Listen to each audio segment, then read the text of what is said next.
everybody. Welcome to the Hallmarkies podcast. And we are very excited today. Merry Christmas to everyone who is listening. And we are talking about the UPTV slate coming up. And of course, we have with us, we have the head of program. Is that your official title? Senior Director of Content Strategy. My SVP is actually the technical head of programming. Okay. So boss lady. Yeah, I bet I am. I am a boss lady for sure. We have Crissie Miller here from UPTV. Again, Yay. we love talking with Crissie. I am filming Rachel Wagner, and Bree's here. Hello, everybody. Yes. And Crissie, thank you so much for coming on. It's a pleasure. I look forward to this every year. It's so much fun talking to you guys. It's fun talking to people who love this as much as I do, honestly. We could not have this whole countdown thing without you. So thank you for this. Yes. Absolutely. Anytime. Well, for people who have missed previous years, and we'll put links and everything in the description, but why don't you, for the record, just introduce yourself, tell us a little bit about what you do there at UP. Sure. So Crissie Miller, I am a Senior Director of Content Strategy. So that means my team and I get the very fun job of sourcing all of our content for our many networks and platforms and everything that we're doing. So that means we go out and we either acquire, or if we can't acquire it, then we make a great movie for everyone to see. And that includes, series, as well, that go on the linear network and on our SVOD service, Up Faith and Family. So, our team handles a lot of stuff, but it's a lot of really fun work. I'm not going to lie. Yeah. And it's it's the dream job. It really is. I have a question for you. I'm sorry. I have a question for you. Yeah. I feel and we're seeing it more and more, everybody's jumping on the made for TV movie train, and I think it just the whole romantic comedy thing, everybody's jumping on board. And Up, Rachel and I have talked about this countlessly throughout the year, but Up has really been nailing it and doing something really special. Is there any behind the scenes strategic secrets you can share? Are there certain things you guys are looking for if it is acquiring, or if you're bringing writers in? Tell us this, because some of our favorite movies from early 2023, end of 2022 have been, from the network. So what are y'all doing? Well, and was there anything in particular different this year compared to previous years that you were looking for? So we have been on this, we got back into movies. We used to be into movies when we were Gospel Music Channel, and then GMC, and then Up. We were into movies in a big way. We had a premiere a month was our big thing. We made all of them. And then we kind of moved away from that for a while. When we decided to get back into movies, we really wanted them to be the made for TV model romances. People love them, but we wanted ours to have a little bit of a different angle. We wanted them to have a little bit more substance, a little bit more heart than your normal made for TV romance. And I think that there is a place for those. We have lots of them on the network. We have lots of it's a blue sky, beautiful. She owns a bakery. He's a curmudgeon. They fall in love by the end. I love those. They're wonderful. But we really like to look for those that have more of a multi-generational family angle. Heartland's been on our network for years and years and years, and the fans are always adamant about that show. They love the show, and I think it has a widespread popularity for a reason. And one of the reasons is that you're getting a look at the entire family unit. You're getting to see everyone. You get a great romance. You get such good love stories. You get drama. You get comedy. And I think that unless you have a lot of those layers, then you miss a lot of those opportunities to tell those kinds of stories, So we have, when we first started, we were acquiring what we could to get the movie strategy up and running. And then when we started getting back into making them, we started to look for those stories that do have those more familial angles and ways to tell the things that have just a little bit more heart, but always a happy ending. I love a happily ever after. Yeah. You really did have a great stretch. This year, Mixed Baggage one of the know you greats. love I'm not that one. kidding. We It was love one that of the movie. It's it so was one of the good. best TV movies I've covered in all the years I've been doing this. I thought it was Love it. absolutely outstanding. It's a good one. It's a Yeah. really, really good one. And like I really can't take credit for that one at all. That one was done with our LA partners, but we have two Christmas ones coming from that same production company this year. So I think that you're gonna love them just as much because they're just as charming and well done and beautifully done. Just absolutely gorgeous movies. Yeah, I would listen to them. They know what they're doing. They do. And I think movie was great. I think when we finished, right, we were like researching, and it was the writers, like it was the only thing we could find that she'd written. Yeah, so we were it like, was her first movie, Ali Calamari.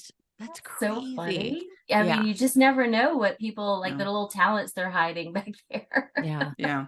And I loved that one was set in like a city. It just went to show that even if you live in a city, the city can still feel like small town community. I mean, that's a good point. It had the same vibes. So I just loved seeing that representation because I feel like we don't see that a lot in Christmas movies or just made for TV in general.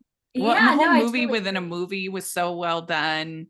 And I just every single relationship, it was absolutely outstanding. It's perfect. And, it was great. I love it. I love it. Yeah. And then of course the Wedding Wish. I think that we would say that was our second favorite. Yeah, that one's so sweet. Is that the sweetest movie? I watched really that one. And I loved it. Hilarious. It was hilarious. Like I love the premise. She's like, oh, I have to get married.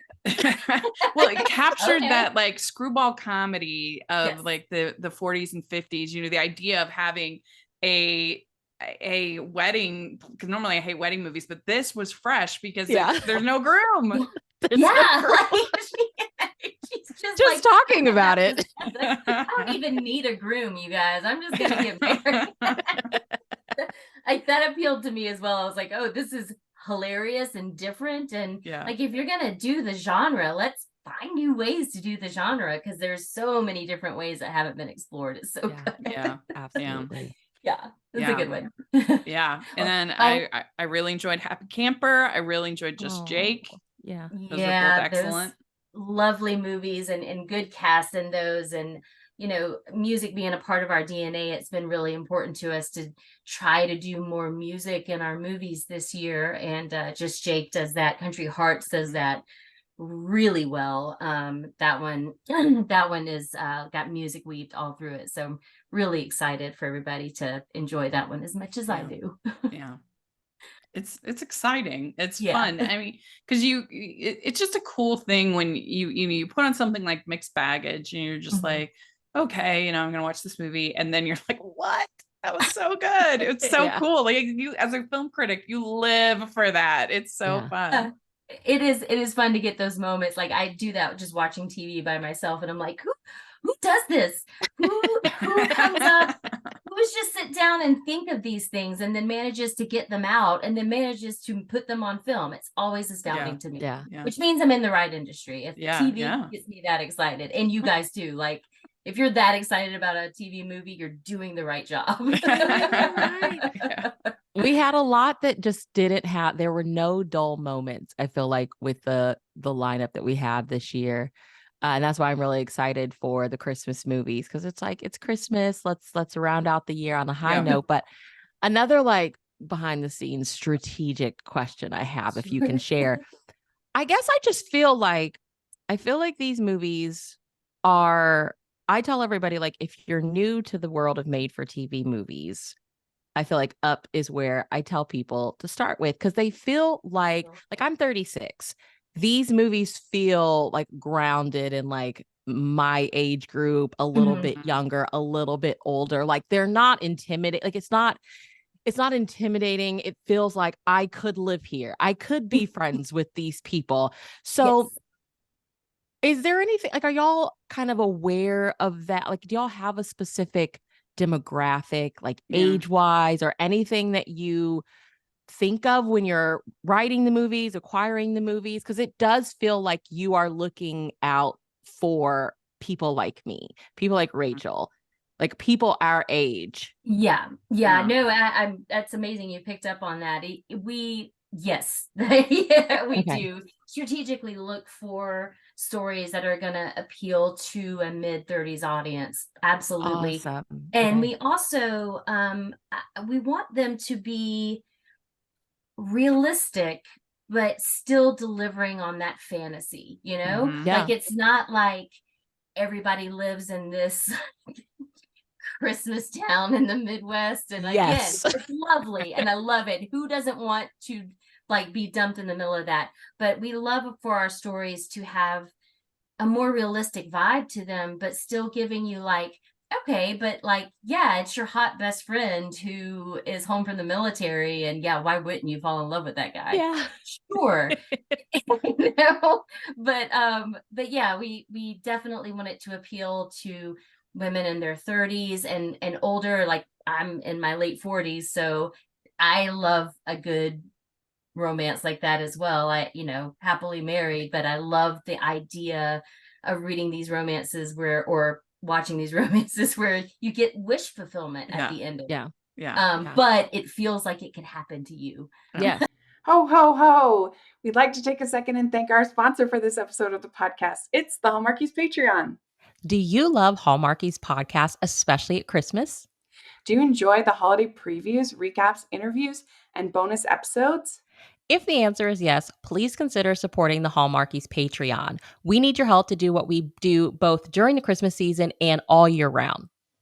But not only do you help a podcast led by strong, independent women by becoming a Patreon, you get to become a part of the Hallmarkies family.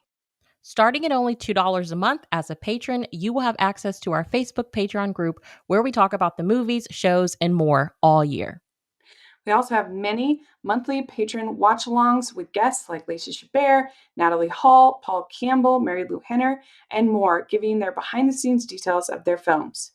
As a patron, you also have the chance to provide input into the podcast and even join us at different tiers. So this Christmas season, spread some cheer to the Hallmarkies Patreon and become a member today. You won't regret it. Go to patreon.com/hallmarkies to learn more. That's patreon.com/Hallmarkies. Yeah.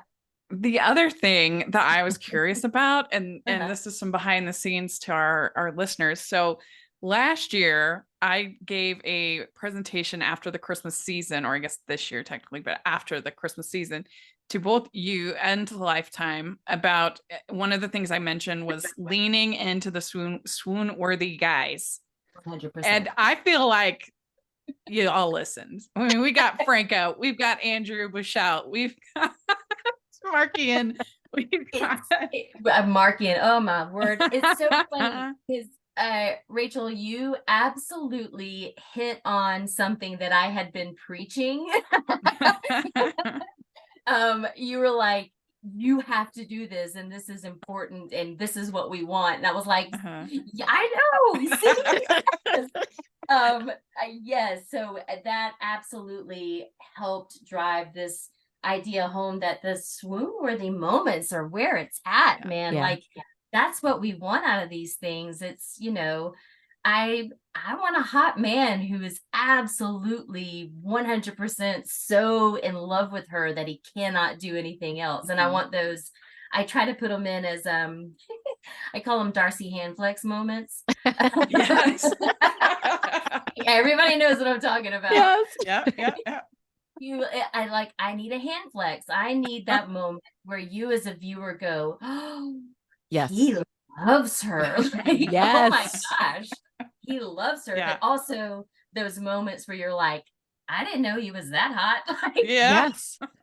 Well, No? see, Bree and I are both big fans of romance novels. And and sometimes I felt like, particularly with Hallmark, they were almost a little bit embarrassed to like lean into those tropes that we love in romance novels. It's like, oh, we have to make it a little bit serious, so they're not going to take us like, or we're not going to be like a real movie, making place. And I say no, lean in. Lean into it. Like Lean even just in, hearing Crissie describe it, my mind immediately went to the Franco and Catherine movie. Yes. And I'm like, that scene where you can just, he's like staring at her and she's like totally blowing him off. And you can just feel like his heart is breaking. But the way he's gazing at her, like Chrissy's explaining it. And I'm like, yep, that immediately your mind goes to scenes where it's like, you nailed it. You nailed it in this scene.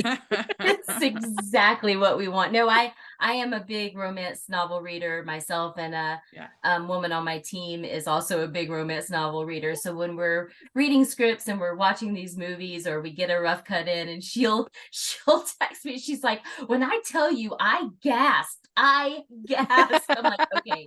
We've hit the nail on the head with that one. She's like, I audibly gasped when he pulled out that ring. I was like, right, son? So good.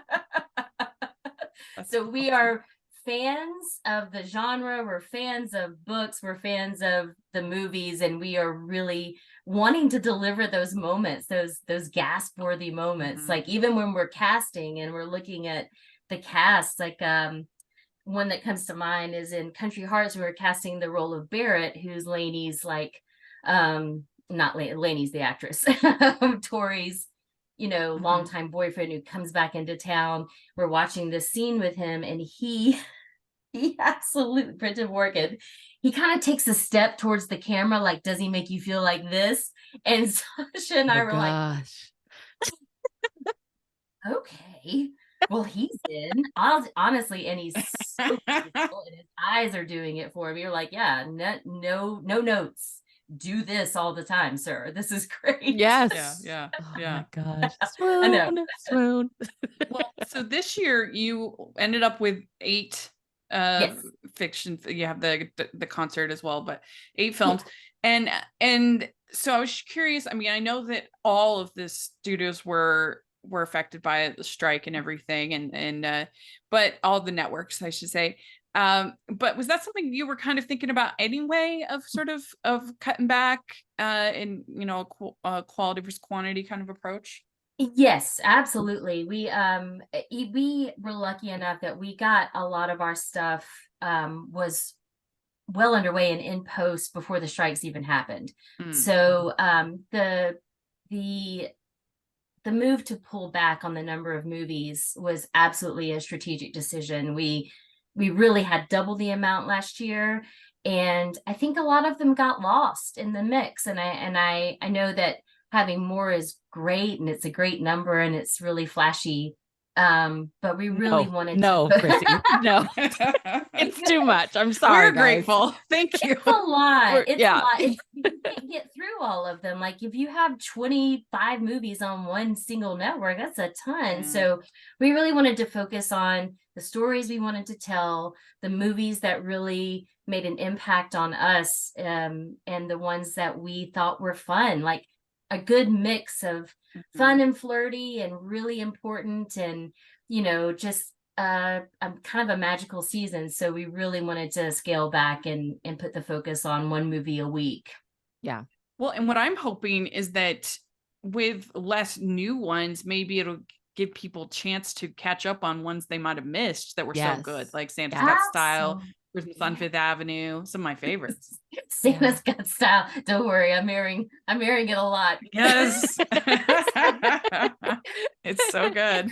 It cracks me up so much. The scene of him walking slow-mo. Yes. Or kills me every time. It's so good. It's so well done. So yes, I think that's a very good point. I think people will get to sample the things that got lost in the mix last year, or they didn't get to see, and then if they don't get to the movie on premiere night, there's tons of other chances because we just have them all over the schedule. Yeah. I think less is more is so special. I think less is more is it just makes it so much more special and doable. Like now that I'm working full time again, I'm like, oh man, like I'm just so grateful. I'm like, you can commit to 8. Yeah. 8 is just a doable number. That's one a week. You're fine. Yeah, that's my treat. Like I am with 6th graders all day. I'm watching my UPTV this weekend. Like I'm good. Yeah. I love it. Thank you for that. Thank you. We'd like to thank our sponsor for this episode of the podcast. It's Rachel Fordham and her new book, The Letter Tree. As much as we'd love a long, drawn-out romance that spans many seasons, sometimes we are ready for a happily ever after right now. Rachel Fordham is author of 6 published novels with more on the way. They will transport you to another time, fill your heart, and leave you eager for more. Grab a copy of her latest novel, The Letter Tree, today, wherever you purchase books, or use our affiliate link below, and see why so many Hallmarkies have fallen in love with her sigh-worthy stories. That's Rachel Fordham and The Letter Tree. Well, let's dive in. Let's talk about the movies. So the first one, We're Scrooged, Yes, is on the 5th. Tamar Durate and Andrew Buchel, our fave. We love him so much. So adorable, right? Yes. And Amy Forrest, who directed Santa's Got Style. Amazing. Yeah. And Christmas on Fifth Avenue. So we need to have her on the podcast. She's amazing. Get Amy. Yeah. You should. Then, she's lovely. writer Jennifer Snow, who we will hear from a number of times. That will be podcast. A repeated name in this podcast, Jennifer Snow. And it's crazy to me, like she basically self-taught herself. She's unbelievable. How to do all of this. It's amazing. So it is incredible. So tell us a little bit about this one. What's your favorite thing about it? I loved the premise. You know, we've seen A Christmas Carol. You've seen it a million times. That you've seen Muppets, you've seen Mickey, you've seen Bill Murray, you've seen all these ways A Christmas Carol is done, and they usually take it the same way. And this is a couple getting the Christmas Carol treatment. So instead of just him, he or her, one of them being the curmudgeon that is visited, they're visited together. And it's about the missteps they took, and that's where they got them. And I loved that premise. I thought that was so clever. It really gives you an idea about people who grew up together and then grew apart, and then realized that that maybe they made a mistake, but they're not sure where the mistake happened, where the misstep, where the miscommunication. A miscommunication trope is not always my favorite, because I think it doesn't.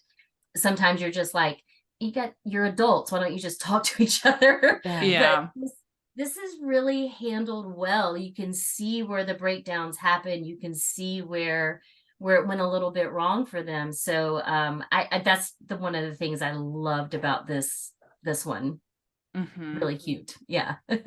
Yeah, it's very, very clever. And it was clever the way that you integrated the ghosts, to have one be like this AI kind of creation was I thought funny. Yeah, when they brought us the idea of the Ghost of Christmas Present being like a little AI, almost like a little chat bot becomes like a little movable robot-y spirit, I was like, oh, I'm gonna need to see that to see how it but I love the way it turned out, and I think it turned out. I loved that the Ghost of Christmas Past is their school counselor. Love that. And then this little bot being the present, because it's so entrenched in everything you see now. It's such a major part of what we're seeing, in our culture, is how AI is being used. And I think it's interesting the way they managed it. My favorite thing though is how they handle the Ghost of Christmas Future. Love it. Okay. it's really fun. It's different, and it's really well done. And I thought it had so much impact. I loved it. Yeah, it was very, very clever, and must have been super fun for Andrew in particular. Right. It's almost like he gets to be deliciously evil. Yes. Literally. Right. Seriously, he's a good looking man. Yes, I love him so much. He's so charming. He has that little dimple. He's just so sweet. Oh gosh. Oh, love it. I was so happy for him to get a lead. He has had leads, but to get another lead, I guess. And because he's in a Hallmark movie this season, but he's in the supporting. So I was really happy to see him get not only the lead, but in the first movie. So that's exciting, because he's great. Right out of the gate. Yeah. And I agree. Because sometimes these stories where it's like, I let you I didn't want you to give up, whatever for me. Mhm. And I sometimes I'm just like, that's her choice to make. You don't make that Right? decision for her. And Yeah. I liked in this movie, he totally calls her out. I mean, Mhm. she totally calls him out on that. She's like, that was my choice. That was my choice to Right? Yeah. make. And I'm like, Right? that's right. Like Yeah, a that's true right. up TV heroine. That's what I'm saying, people. That's what I'm Yeah. little saying. bit of girl boss in there. It's like, I can like a good looking man and still be a feminist. Yes. Yes. Gotta have a, girl boss moment. Absolutely. I feel like I need that framed on my wall. I can You do. still be like a good looking guy and be a feminist. If I could cross stitch, I would make it for you. Yeah. So on the Yeah. 12th of November, we have another Jennifer Snow written movie. This is directed by Marco Dufemia, Paula Tiberius. And it's Christmas time capsule. And it sounds like it's friends to lovers. It sounds like time definitely plays a factor in it and like sets the stakes really high. Tell us like your favorite moment, what we should look forward to with this one. Well, and this is so sorry, I didn't mean to, No, go but ahead. this is so exciting because it's Franco and Yep. Franco Crissie and Emily Alatallo, and the movie They're happens the day engaged. after their real wedding. Yeah, I there know. you go. After. It's so Isn't it exciting. sweet? Yeah. So this one, yeah, it's friends to lovers definitely, and I love Franco. I love Franco, and I do adore Emily as well. She's so charming and so sweet, and you just love her immediately. They met on the set of one of our Christmas movies years ago, Christmas Catch, and which also had Andrew Bichelle in it, and then got engaged last year. And then I was like, yeah, time capsule. Let's put them in there. That's Their chemistry, amazing. I mean, their chemistry is so real. It's so good. Like it comes off the screen so well. But this one, she kind of reviews all these products for a website, and he's in the military. They were childhood best friends. Her family kind of raised him, and he comes home, kind of surprises her right before her road trip back to see her parents, because she's got this whole like, I'm going to take days to drive back to my family's. I'm going to stop at all these Christmas attractions. And he shows up and he's like, remember my grandmother's wedding ring that I gave you to hold for me? And she's like, oh my gosh, is this the time? And he's like, I'm going to propose to someone else and I need it. And she's like, oh no. so he like muscles in quite literally on her road trip to go see her parents, cuts it like down. He only allows her a couple of stops, and one of them is a Christmas sci-fi festival, which is hilarious. Yeah. I mean, I've never seen it's just so goofy and funny, but it's I was like, please leave this in because Yes, so please. The viewers need to see. But I was a little bit worried, to be honest, about the idea of him wanting to propose to someone else. Yeah, and then that's my biggest worry of this. The Yeah. emotional cheating. Sure. How are you going to make this work? And it's really done well. I did not feel personally, I did not feel like either one, because they do the friendship thing so well. They fight, they bicker, they're like, we definitely grew up together and know each other's the things that make each other crazy about each other. But also she's clearly has been crushing on him for a while. There's a great scene where they have to share a hotel. Of course, it's not a shared bed. He puts up this privacy sheet. It's really cute. Oh, cute. And she has like flannel pajamas, but she does wake up to him doing push-ups shirtless. Oh, That's a treat. That's a Christmas treat for everyone. Yeah. There's your candy cane, people. Tune in There's your there. Right. So you get these little glimpses of how much like she has always loved him, but not from him. He's very much invested in this new girl, but she starts to just ask him questions, and it becomes clear that he likes the idea of her more than he actually loves her. So it's really handled like I said, it's handled really well. And you meet her, and she's not an evil person. She's not like I'm only out for your money kind of like evil fiance like you usually see. She's a sweet, lovely person. They just don't belong together, and it's really, like I said, it's really well done. I was nervous, but yeah, it turned sounds out. like, because there's one of my favorite all-time Hallmark movies is called Country Wedding.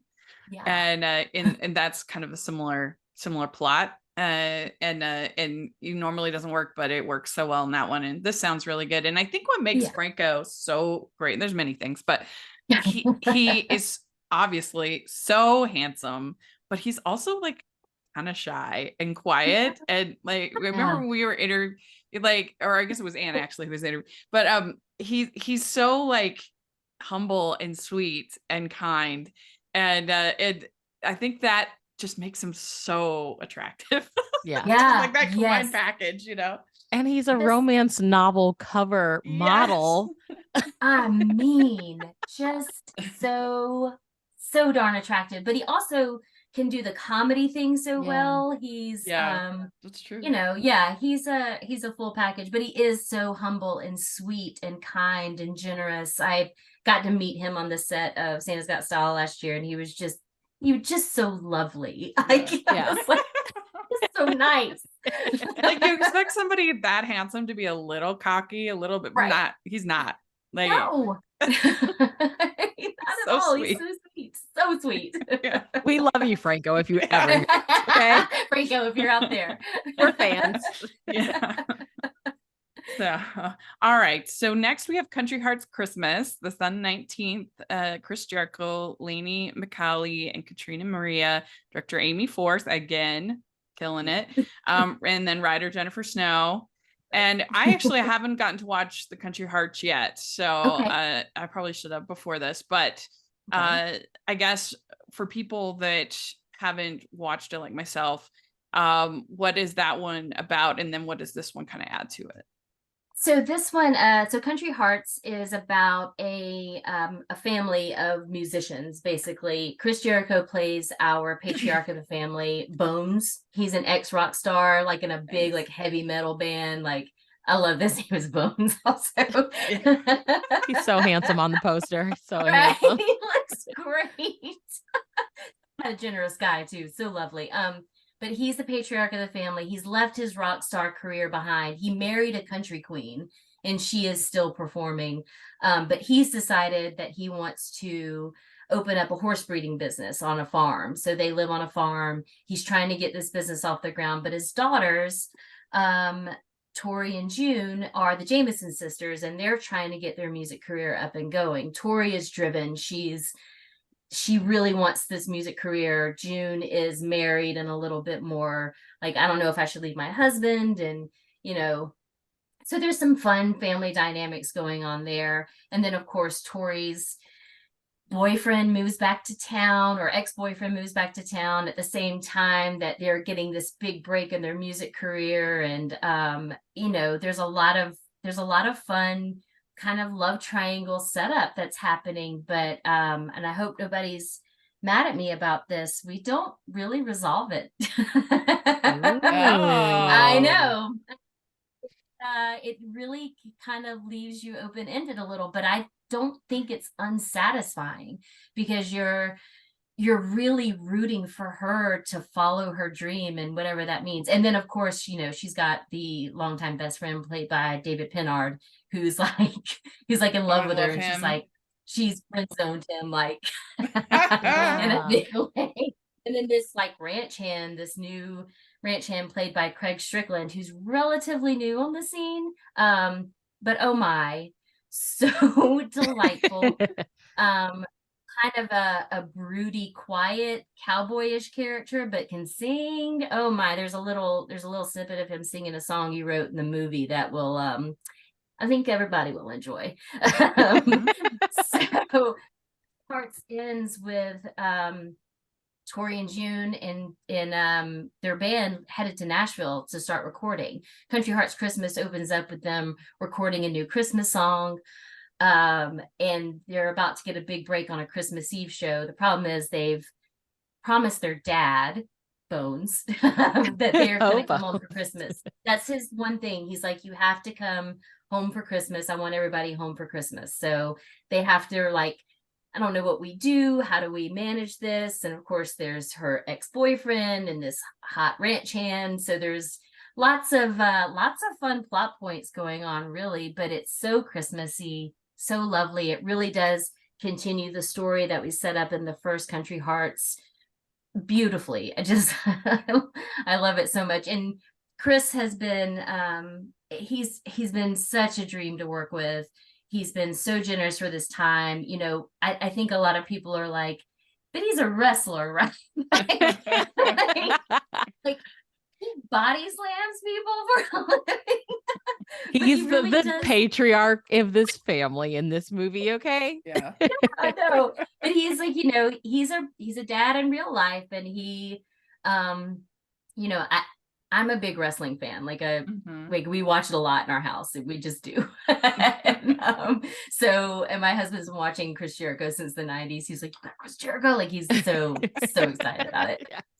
But That was me when I saw him. I was like, oh gosh, this is Chris Jericho.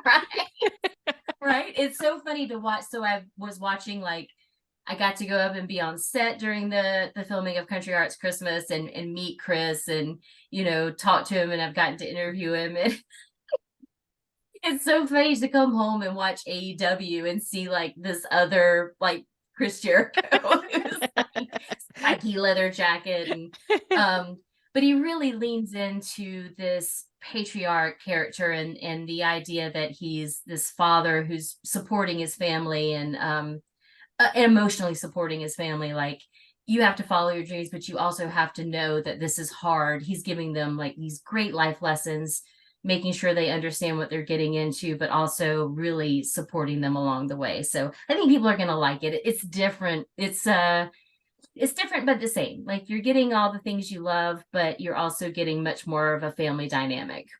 Wow. Was that trying to kind of tap into a Heartland kind of community a little bit and give them something? Yeah. It actually came out of a conversation with the producer, and I was like, I need something like this. And she was like, about. And we've been talking for years about putting wrestlers in our movies because I think they're natural actors. I mean, look at The Rock, look at freaking John Cena. Like, they know how to turn a plot on a dime, and it's I was like, this seems like the most natural thing in the world, and I think it's turned out really well. Wow, that is so smart. Yeah. It's so fun. I don't want anybody else out there trying to poach my wrestlers, though. Jericho's ours, okay? Jericho is ours. Well, on the 26th, we have Mistletoe Connection, which is directed by David L. Strasser, and it's written by Diana Ippolito and Marie D. Jones, and stars Jessica Sybos and Markian Tarasuak. And it follows a shop owner, and it sounds like she has like a special moment with somebody on a bus, and then there's these developers moving in. And one thing Rachel and I have talked about a lot is like, we love when the networks kind of stick with the tried and true, like give us those one or two tried and true Christmas storylines. And that's what this one kind of sounds like. And we've been having so much fun with those. So like, what should we be looking forward to with this one? Especially when you have a moment of connection with two people dressed as elves. Yeah. Right. Yeah. Jazz it up a little. What do you want in life? Not much. I think it's super important to provide the variety. Like, you don't just get one thing. You still need those ones that you're like, I just need like the thing that I love. Yeah. Yeah. And this is so that true. Movie. Yeah, she's like a Christmas loving, elf costume wearing small business owner, and he like sees her on a bus and is like, she's the most charming creature I've ever seen in my life. Like, it's like insta love for both of them. And then you find out he starts trying to find her, tracks her down, and they find out that he works for the company that's trying to come in and buy up all the shops on her street and turn them into something different. It's her family store. It's been in her family for generations, and she's just not ready to let go. So, you know, as much as she is attracted to him and wants to know more, and he loves Christmas as much as she does, which I also love. I love it when he's like, no, I'm not a bad guy. I really do love Christmas. So he, you know, he really wants to help her. and he really wants to make everybody happy. He's trying to problem solve the whole time, which it's really lovely. And they have such great chemistry, really good connection. She's so charming. He's so charming. And I really wanted to put this one right after Black Friday on Small Business Weekend, because she does own a small business, and it really is putting a focus on small businesses and how we can help them, support them by shopping, on that Small Business Saturday. So I really like the idea of this, with that theme airing around that time, just to remind people, go out and go out and buy those like artisanal soaps for somebody's stocking. Order a cute Christmas sweater from Etsy. Right. Go to your local bookstore instead of Barnes and Noble and get that romance novel. And Mark Ian is born to be in these movies. Oh, my stars. Love him so much. I mean, he is just, so charming, so attractive, so delightful. We'd like to take a second and thank our sponsor for this episode of the podcast. It's the Hallmarkies merch store. Are you looking for that perfect gift for the postable, hearty, or Hallmarky in your life? What about getting that t-shirt or hoodie that will help you stand out at your next holiday party? Now is the time to check out the Hallmarkies merch store. Full of festive designs by artists like Jessica Miller, Carrie from Hallmark Comics, and more. You can even have more than just shirts, but totes, cell phone cases, notebooks, mugs, and more.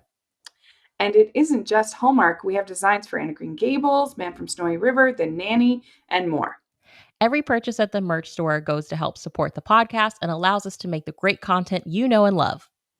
There are frequent sales, so go to tpublic.com/stores/Hallmarkies or see the link in the description. That's tpublic.com/stores/Hallmarkies. Yeah, wonderful. All right. On the 3rd, you have Yuletide the Knot, and the stars Mary Antonini and Peter Porte, who, oh my gosh, Peter Porte. Give me a break. Talk about swoon worthy. My gosh. Talk about a cozy Christmas sock. And Melissa Peterman, director Nania Mayada, writers Daniel Mahler Landman and Nania Mayada. So this one sounds really fun because we have this. So she's planning this big wedding. The manager of the celebrity or whatever she's planning the wedding for is her high school sweetheart.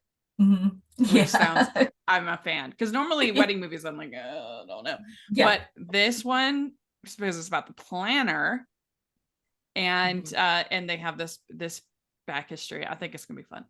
It's such a sweet movie. It has the fun parts. She's the wedding planner. She works with her sisters. They all have this business together, and each handles a part of the business. And then of course he rolls back into town, and it's like, oh, you look great in an overcoat, sir.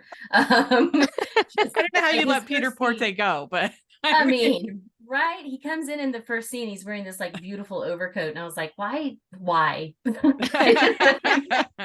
There. But the other thing that I really love about this movie, the romance is great. But the other thing I love is that she and her sisters were adopted into this family. So she has this great family that's been pushed together, but there's so much love. There's so much love in this family. Their mother has died some time ago, and she's really working to move forward with that because she loved her mother so much. Her dad has started dating someone else. It's been a long time, like it's been years. To worry about. It's not like 2 months. But there's a lot of the family dynamics of her working through some stuff while learning to heal and figuring out that she needs to move on, while being faced with her extraordinarily attractive high school boyfriend who's back in town now. So it's got a lot to it. They and everybody's so charming. The title alone is worth the price of admission. It's like Yuletide the Knot is so good. And Melissa Peterman, hilarious. Like she plays the owner of this wedding dress shop, and she's so darn funny. Like you would expect Melissa Peterman. He's giving you everything, and it's wonderful. I love it. Yeah, it's a good one though. Well, on the 10th, we have Christmas at the Amish Bakery, which stars Alexandra Harris and Sean Coding. It's directed by Jeff Hare and has writers Scott Kirkpatrick, and it's another Jennifer Snow. And Jennifer Snow. I love a bookish person in movies. And so this is a book editor, and Mhm. she's looking for a cookbook to help save her job. And I don't know, there's something about cookbooks that are like really cozy. So I'm really excited about this one. Yeah. So like, what are you excited for us to see? Yeah, this one, this one again was like, we love an Amish story, and our Yeah. audience really loves Amish stories. And I think there's that fish out of water thing, and then getting a glimpse into a culture that not a lot of us get to see a lot. So there's always this fascination around the Amish. We won't talk about Lifetime recent like Amish stud movie. Yeah. But Again. but Up has had a pretty good track record We with have. the Amish movies, The Runaway Romance and Mhm. Guest at an Amish Wedding.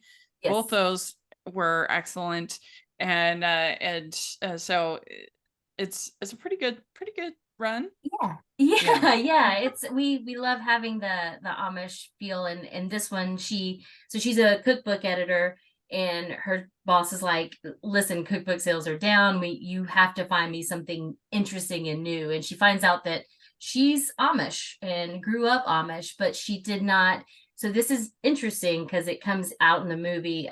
She did not return home from her Rumspringa, which is when you're Amish, you can go off and try to, find yourself, and then you come back and decide if you want to stay within the Amish faith and stay within the community. And she decided not to. She decided to go to college and follow her dream that way. So she comes back to visit her family farm because her boss is like, Amish have great baked goods. We can make a great cookbook out of this. So she's coming back to maybe convince her family to help her make a cookbook out of Amish treats. And she there's a man and his daughter there who've suffered a tragedy in the last year, and he's super cute. And Of course. she's like, who is this Englisher who's just like hanging out on the Amish farm? And they're like, oh, he's just here healing. And but you get his fish out of water. He's trying to be a handyman, but he is not a handyman at all. Which is a cute little, I think a cute little twist, because he's like trying to nail up a sign, but he does it upside down. Oh no. Oh no. He finds out that he is actually the illustrator for children's books that are super popular, and they work together to make this beautiful little hand-drawn Amish cookbook. And it's there's some miscommunication, there's some things that happen. We have third act drama, but it's again, it's a sweet movie. And I think Sean Coding, who's relatively new, he's so charming. He has he's just the sweetest smile and the sweetest face. And I think he brings a lot of charm in that. Like, I'm an artist, not a wood chopping. Yeah. Right. I grew up in Maryland, and so we would go up to Pennsylvania Dutch every now and then, and they do have delicious food up there, like shoe fly pie and stuff like cinnamon that. rolls. Did oh you my have their gosh. Yeah. Oh, so good. Yeah, I was out in Indiana in Amish country last year. We were filming a big Amish musical out there, and yeah, and all the baked goods, just ridiculous, but it was Buggy Land. I mean, they were all over the place. I'd never seen anything like it because I grew up in Atlanta. There's not a big Amish community around Atlanta. Right. All right. So next we have Dial S for Santa. This on 17th. Sarah Bugdale, Linda Boyd, Mark Humphrey, director David L. Strasser, writer Joni Kane, and Joelle Selner. And so why don't you tell us a little bit about this one? So this Great is title. it's a like, I was again sold on the title. Like, I was like, say no more. I don't care what it's about. Dial S for Santa is hilarious, and I'm here for it. So it's about a girl. She's an insurance investigator. It's always kind of had the investigative bug.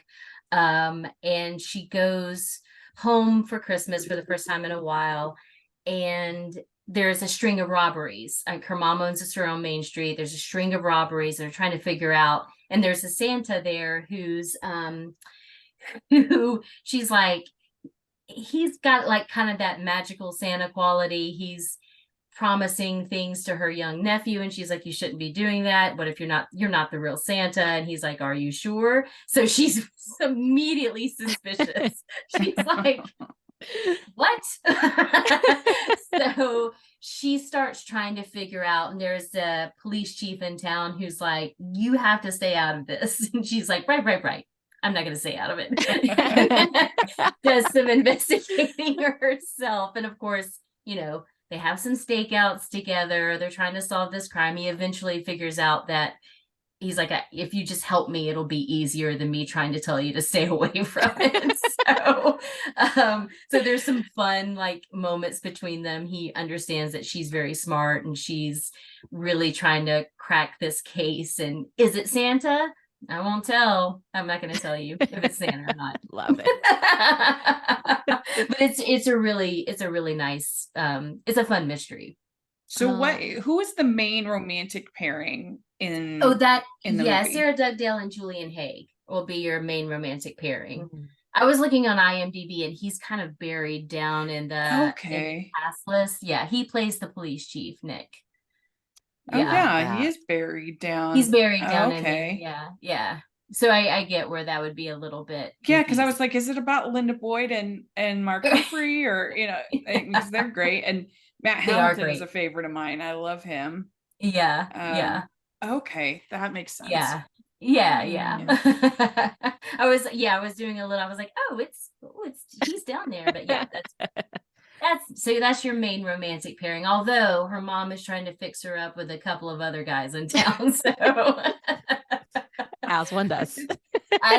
Where mom's like, you should stay in town. Yeah. It also has this really great hook with her nephew, whose father is on active duty, so he's not there, and he's really wanting his dad to come home, and she's trying to temper his expectations, but of course the Santa's like, you never know, Christmas miracles happen. So there's a fun little hook with her trying to not be a curmudgeon to her nephew, but still like keep his expectations in check. So there's some sweet stuff there, and he's trying to figure out Santa as well. It's really cute. So yeah. And you can solve along, like you're trying to figure it out as we go along too. I'm sure you'll probably suss out who the villain is. We need more Christmas mysteries. I don't know. They're so fun. They are so fun. They're just a little bit different. They just, something to like just a little wrench to throw into the lineup. It's just like, just do a Christmas cozy mystery. Yes. Love a cozy mystery, right? Yeah. They're so fun. Yes. And the punny title. I'm like, this is perfect. On the 24th, we have A Christmas Letter, which has Colin Mocree, David Lipper, Enrico Colantoni, and Glenda Brogzana, and it's directed by Brian Roberts and written by David Lipper. And this is like an epic love story, and it has like some adventure involved as well.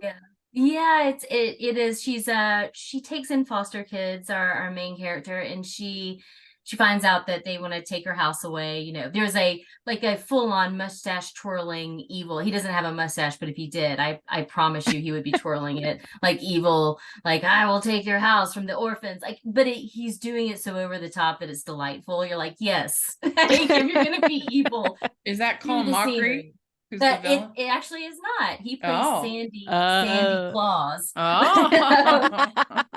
But two of her kids decide that Santa can help them. So they have this mailman that comes and plays street hockey with them, and he tells them, like, of course we take all the letters to the North Pole straight to Santa's house. So they decide to hide in the mail truck as they're taking Santa's letters and go so they can save their home.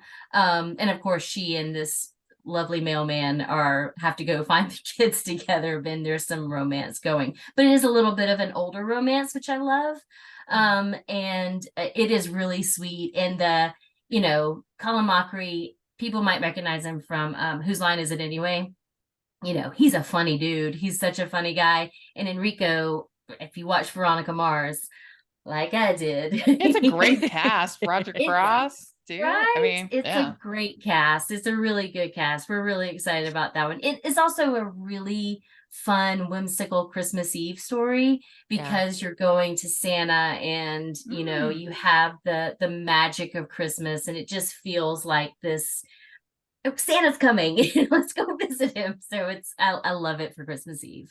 Well, and we've had David on the pod before, and so I'm definitely curious to see what he does as far as his writing. That's kind of fun. Yeah.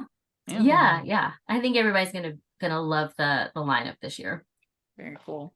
Well, they're probably all your babies, so you can't pick a favorite, but do you have one that is your special favorite?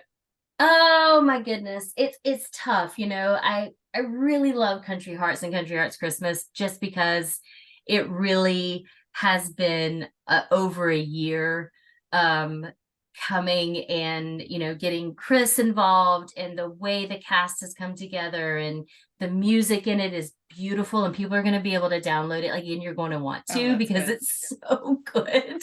So good. I just love everything about it. It looks beautiful, it sounds beautiful, and I think the dynamics in it are great. So that holds a real special place in my heart. That one's real close to me. But otherwise, I love Christmas Time Capsule and We're Scrooge. Like they're just so charming and so adorable. Like the We're Scrooge has the moment that Sasha was like, I audibly gasped. Like, oh, so it's good. those are probably three of my favorites, but I think they're all great, and they all give you something different, and all give you something really, I think, special. I think everyone's going to walk away with something really different from each movie and really enjoy it.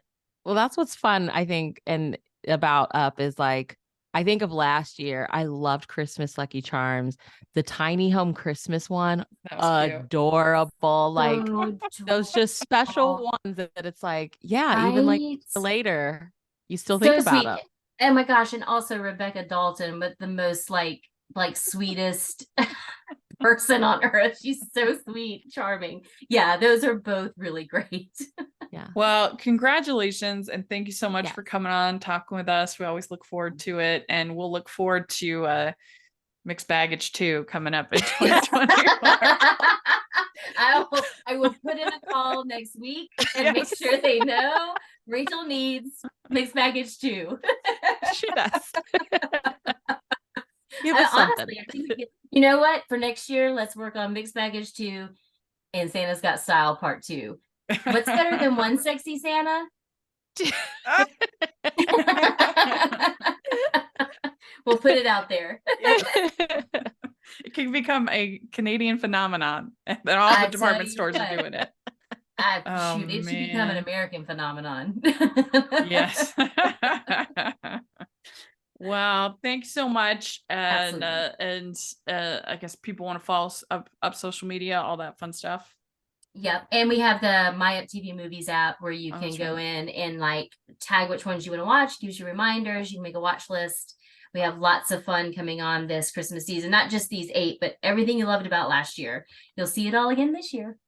Can't wait. Well, I hope you have a very, very Merry Christmas. Thank you, Crissie. We'd like to thank Crissie for coming on the pod. That was so much fun to get to talk with her. Hope you all enjoyed it. Let us know what you think about all the things we talked about in the comments. And Bree, where can people find you? I'm on social media, mostly at Bree Unabashedly, some form of that. Sometimes there's a dot in there, sometimes there's not. I'm here on Hallmarky's Pod, and I am hosting the Categorically Romance podcast. Great. And you can find me at Rachel's Reviews, all of our social media, iTunes, YouTube, and on Rotten Tomatoes. Check that out. Also, make sure that you're following the podcast, Hallmarky's Pod and Hallmarky's Podcast, all of our social media. And if you are listening on iTunes, please leave your ratings and reviews. That really, really helps us a lot. And if you are watching on YouTube, please give the video a thumbs up and subscribe to the channel. Most of our viewers on YouTube aren't subscribers. So if you're in that camp, please subscribe. It really helps the algorithm a lot. And then we also have our patron group, which is so much fun. You get the chance to be part of watch alongs with some of your favorites that we talked about on this very episode. So it's definitely worth your while to become a patron. And then we also have the merch store where we have some new designs that are really fun. So please take a look at that. And thanks again to Crissie. We really appreciate it. And we'll talk to y'all later. Merry Christmas. Bye, everybody.